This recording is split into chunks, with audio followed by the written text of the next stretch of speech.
The spotlights blazed down on the International Hotel stage in Las Vegas, illuminating every sequin on Elvis Presley's white jumpsuit as thousands of screaming fans filled the auditorium with deafening applause.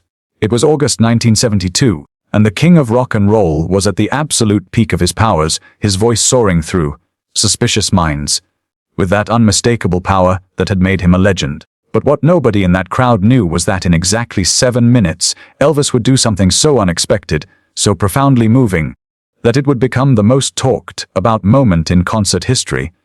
A moment that newspapers would refuse to print because they thought it was too impossible to be true. The temperature inside the venue was suffocating, with bodies packed so tightly together that the walls seemed to sweat. Elvis grabbed his silk scarf, wiped his forehead, and prepared to throw it into the crowd, a signature move that always sent fans into absolute hysteria. But just as his arm swung back, something caught his eye in the third row, something that made him freeze mid-motion like a statue. What could possibly make Elvis Presley stop in the middle of his most famous gesture? There, pressed against the barrier with tears streaming down her weathered face, stood an elderly woman who looked nothing like his usual audience of screaming teenagers and young adults. She was clutching a photograph so tightly that her knuckles had turned white, and even from the stage, Elvis could see her lips moving, forming words he couldn't hear over the thundering music. His band kept playing, expecting him to continue, but Elvis raised his hand, the universal signal that made every musician on that stage stop instantly, creating a silence so profound that you could hear people's confused whispers echoing through the massive auditorium. The audience exchanged nervous glances, wondering if something had gone terribly wrong. Had the king forgotten his lyrics? Was he sick? "Hold on just a minute, folks," Elvis spoke into the microphone, his voice carrying that Memphis drawl that made hearts melt worldwide. He walked to the edge of the stage, his cape flowing behind him, and pointed directly at the elderly woman. "Ma'am, I need you to come up here right now." Security guards immediately moved to escort her, but she seemed frozen in disbelief, her hands trembling as she clutched that mysterious photograph even tighter. What was in that picture that had captured the king's attention so completely? 2 security personnel gently helped her navigate the steps to the stage, and as she emerged into the spotlight beside Elvis, the crowd finally got a clear look at her. She appeared to be in her late 70s, wearing a simple floral dress that had clearly seen better days, with silver hair pulled back in a modest bun, her eyes red from crying, looked up at Elvis with an expression of such raw emotion that several people in the front rows found themselves tearing up without even knowing why. Elvis took her trembling hand in his, and with a gentleness that contradicted his rock and roll image, he asked softly, though the microphone picked up every word, "Ma'am, what's your name?" "Margaret," she stammered, her voice quivering with emotion. "Margaret Anderson. I never thought I'd actually be this close to you, Mr. Presley." Elvis smiled that famous smile, but his eyes held a seriousness that the audience had never seen before. "Margaret, I saw you holding something down there. Would you mind showing me?" His voice was so tender that the entire auditorium seemed to lean forward collectively, desperate to understand what was happening on their stage. What could an elderly woman possibly possess that had stopped Elvis Presley's concert? With shaking hands, Margaret held up the photograph, and Elvis took it carefully, as if it were made of glass. As he looked at the image, his expression transformed completely. The showman disappeared, replaced by something vulnerable and deeply human. The photograph showed a young soldier in a World War II uniform, handsome and proud, with a smile that could have belonged to Elvis himself. But there was something else in the picture, something that made Elvis's hands begin to shake. What was it about this soldier that affected the king so profoundly? "This is my husband, Robert." Margaret's voice cracked as she spoke, and now the entire audience could hear her through Elvis's microphone. "He died at Normandy Beach in 1944. He was only 22 years old. We had been married for exactly 9 months and 4 days. The crowd let out a collective gasp, and you could see tissues coming out of purses throughout the auditorium. But Margaret wasn't finished with her story, and what she revealed next would shake everyone to their core. Before he shipped out, Margaret continued, her words now flowing despite her tears. "Robert made me promise him something. He said, 'Maggie, if I don't come back, I want you to live a full life. I want you to hear music and dance and feel joy.' For years after he died, I couldn't do any of those things. The world felt gray and silent. But then, in 1956, I heard a song on the radio that changed everything." She paused, looking up at Elvis with eyes that held decades of pain and gratitude. What song had broken through her grief after 12 long years of silence? Elvis seemed to know before she even said it. His eyes glistened with unshed tears as Margaret spoke again. It was Love Me Tender. Your voice. It was the first thing that made me feel anything other than emptiness since Robert died. I played that record so many times I wore it out. I bought 3 more copies. Your music gave me permission to feel again, to remember love without drowning in loss. The audience was completely silent now, hanging on every word. But why had Margaret waited until now, 16 years later, to tell him? Presley, Margaret said, her voice growing stronger despite her tears. I didn't come here just to thank you for your music. I came because today, August 15th, would have been Robert's and my 52nd wedding anniversary. And I wanted to spend it somewhere he would have wanted me to be. Somewhere filled with joy and life and music. Your concert was scheduled for tonight, and it felt like Robert was telling me it was finally okay to truly live again. The weight of her words hung in the air like something sacred, and even the toughest security guards were wiping their eyes. But what would Elvis do now? For a long moment, Elvis just stood there, still holding that photograph of young Robert Anderson, his own eyes now freely flowing with tears that sparkled under the stage lights. The king of rock and roll. The man who had gyrated hips and sparked controversy, who had rebellion in his veins and electricity in his voice, looked more human in that moment than anyone had ever seen him. Then, slowly, carefully, he handed the photograph back to Margaret and did something that nobody expected. What decision had formed in the king's mind? Elvis turned to his band and said, "Fellas, I'm going to do something a little different now." He walked over to a stool that a stagehand quickly brought out, sat down, and picked up an acoustic guitar. The massive production, the elaborate arrangements, the showmanship, all of it stripped away to just one man and an instrument. "Margaret," he said softly, "this is for you and Robert. Happy anniversary." And then, in a voice raw with emotion, Elvis began to sing. But he didn't sing Love Me Tender. Instead, he started with, Are You Lonesome Tonight? A song about memory and longing that took on entirely new meaning in this context. His voice cracked on certain words, not from lack of skill but from genuine emotion, and somehow that made it more beautiful. Margaret stood beside him, openly weeping now. And something extraordinary began to happen throughout the auditorium. Could you feel the shift in energy? The way individual hearts connected into something larger. People started holding hands with strangers. Tough motorcycle riders had their arms around their girlfriends, faces buried in their hair. Elderly couples held each other tighter. Veterans in the audience stood at attention, saluting, some for a fallen comrade they'd known, others for all the brothers in arms who never came home. The concert had transformed into something else entirely, something that transcended entertainment and touched the divine. And Elvis wasn't finished yet. What would he do after the song? When the last note faded, the silence lasted for exactly 7 seconds, and in that silence you could feel 52 years of love, loss, and survival. Then applause erupted, but it wasn't the screaming hysteria from before. This was different, slower, deeper, reverent. People were applauding not just for Elvis, but for Margaret, for Robert, for every love story interrupted by war, for every person who had to learn to live with a broken heart. Elvis stood up, set down the guitar, and turned to Margaret. "Ma'am, you said Robert wanted you to dance. May I have this honor?" He extended his hand, and Margaret, this elderly woman in her simple floral dress, placed her wrinkled hand in his ring-adorned one. Elvis signaled to the band, and they began playing a slow, gentle version of Can't Help Falling in Love. And there, under the Vegas lights, in front of thousands of witnesses, Elvis Presley waltzed with Margaret Anderson. Have you ever seen anything more beautiful than the king dancing with a woman who was honoring a promise made 52 years ago? As they moved across the stage, Elvis spoke quietly to her, words the audience couldn't hear. But later, Margaret would tell reporters what he'd said. "Robert was a lucky man to have been loved by someone like you. And I'm honored that my music could be part of your journey back to joy. Thank you for sharing him with me tonight." Those words, spoken by a man known for his bravado and swagger, revealed the depth of soul that had always existed beneath the performer's facade. But the story doesn't end here. There was one more surprise that nobody saw coming. When the song ended, Elvis didn't let Margaret return to her seat. Instead, he called out to the audience, "How many of you folks are veterans? How many of you have lost someone in service?" Hands shot up throughout the auditorium, dozens, then hundreds of them. Elvis nodded, understanding something profound. "I almost went to Korea myself, you know. Served in Germany instead, and I've been to visit the troops, seen their faces, heard their stories. Tonight isn't just about entertainment. Tonight is about remembering what matters. What was Elvis planning to do with all these people? I want every veteran in this building to stand up right now, Elvis commanded, his voice carrying the authority of a general. Chairs scraped as men and women rose throughout the crowd, and I want everyone who's lost someone in military service to stand up too. More people stood, and now roughly a third of the audience was on their feet.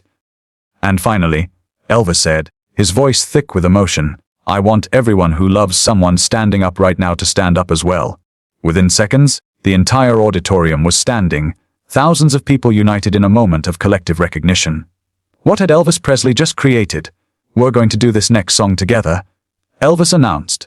And I want you to sing it not for me, but for every person you're honoring tonight. Sing it for Margaret's Robert. Sing it for your fathers, your brothers, your sons. Sing it for the love that survives even when the people we love are gone. The band began playing the opening notes of Amazing Grace, and Elvis's voice rose first, leading them.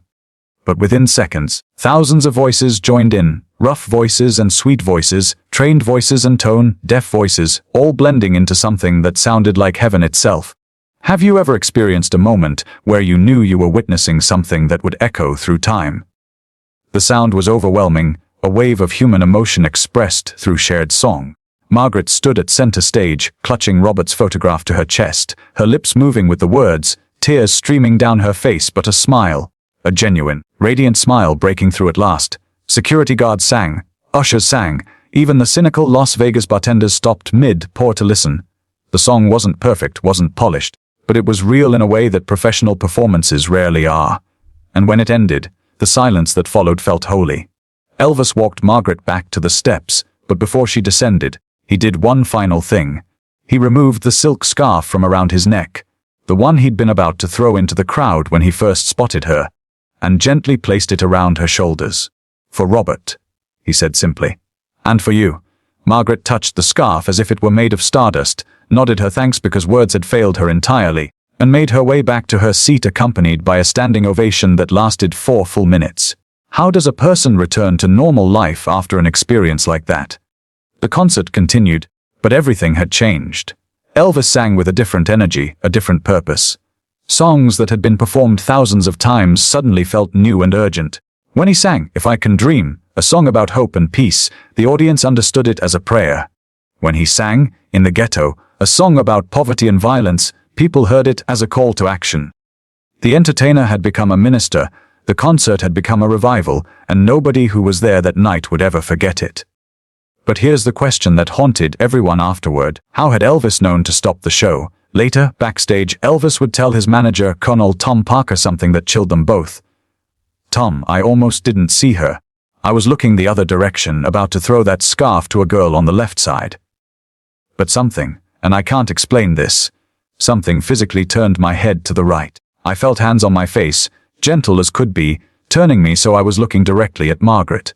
And for just a second, I swear I saw a young soldier standing behind her with his hands on her shoulders, and he was smiling at me. Then he was gone. Colonel Parker, ever the pragmatist, suggested it was the stage lights playing tricks. But Elvis shook his head firmly. No, Tom. Robert wanted me to see her. I'm sure of it. Do you believe in that kind of divine intervention, in messages from beyond? The story might have ended there.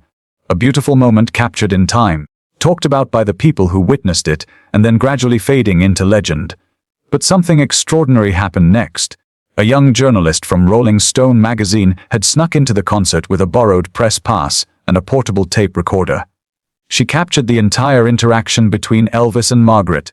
Every word, every song, every moment of that transformed concert. When she tried to publish it, her editor initially rejected it, saying, "Nobody will believe this happened. It sounds too much like a fairy tale." What made her persist in telling this story? The journalist, whose name was Carol Hendricks, fought for 3 weeks to get the story published. She tracked down Margaret Anderson and interviewed her at length. She found other audience members and recorded their testimonies. She spoke with Elvis's band members who confirmed every detail. Finally, her editor relented, and the story ran with the headline, "The Night Elvis Presley Stopped Being a Star and Became Human." The article went viral before viral was even a term people used. It was reprinted in newspapers across America, discussed on radio shows, shared in letters and phone calls. Why did this story resonate so deeply with people? Within a month, Rolling Stone received over 10,000 letters from readers. Veterans wrote about their experiences. Widows and widowers wrote about their lost loves. Children wrote about parents they'd never known who died in service. Every letter thanked Elvis for creating a space where grief and joy could coexist, where remembering didn't mean drowning in sorrow. The magazine published a special issue featuring dozens of these letters, and it became their best-selling issue of the decade. One letter, in particular, stood out. It came from a young soldier stationed in Vietnam who wrote, "I carry that article in my pocket every day. If I don't make it home, I hope someone loves me the way Margaret loved Robert, and I hope someday they find their own way back to joy." That soldier thankfully did make it home, but his letter captured what millions felt. Can a single moment in a concert really change how people view life and death? Elvis himself was profoundly affected by that night. He began dedicating at least one song in every concert to military families and veterans. He started a private charity, one he never publicized and refused to take tax deductions for, that provided financial assistance to families of fallen soldiers. He visited military hospitals more frequently, spending hours with wounded veterans, not as the famous Elvis Presley, but as Elvis Aaron Presley, a man who understood that some things were more important than stardom. His friends noticed a change in him, a deepening of character that made him more contemplative, more present. How does giving change the giver? Margaret Anderson lived for 11 more years after that concert, passing away peacefully in 1983 at the age of 89. In those years, she became something of a celebrity herself, interviewed on talk shows and featured in magazines. She always brought Robert's photograph and Elvis's silk scarf, which she had framed together. She spoke eloquently about grief and healing, about the power of music, and about honoring lost love by choosing to live fully. When she died, her obituary appeared in newspapers nationwide, and Elvis, who had died 6 years earlier in 1977, was mentioned prominently in her story. They requested that instead of flowers, donations be made to Elvis's charity for military families. Robert's photograph and Elvis's scarf were buried with her. Isn't it beautiful how 3 lives, Robert, Margaret, and Elvis, became eternally intertwined through one extraordinary night? The International Hotel in Las Vegas, later the Hilton, now the Westgate, has a small plaque backstage where few people ever see it. It was installed by members of Elvis's band years after his death, and it reads, "On this stage, August 15, 1972, Elvis Presley reminded us that music is not about fame or fortune. It is about connection, about honoring love, and about finding the courage to feel. In memory of Margaret and Robert Anderson, and all who serve." Stagehands say that sometimes, late at night when the venue is empty, they hear music, a voice singing, "Love Me Tender," even though no one is there. Security footage has never captured anything unusual, but the reports persist. Do you think some moments are so powerful they leave an imprint on the very air itself? But here's the part of the story that very few people know, the detail that wasn't published until decades later when Carol Hendricks wrote her memoir. Remember how Elvis said he felt hands turning his head, how he saw a soldier standing behind Margaret? It turns out he wasn't the only one who saw something supernatural that night. 7 different audience members, scattered throughout the auditorium and unknown to each other, independently reported to Carol that they saw a young soldier in a World War II uniform standing on stage beside Margaret during her dance with Elvis. They all described him the same way: tall, handsome, smiling with tears on his face, watching his wife with pure love. Each witness assumed he was part of the show, perhaps an actor Elvis had arranged.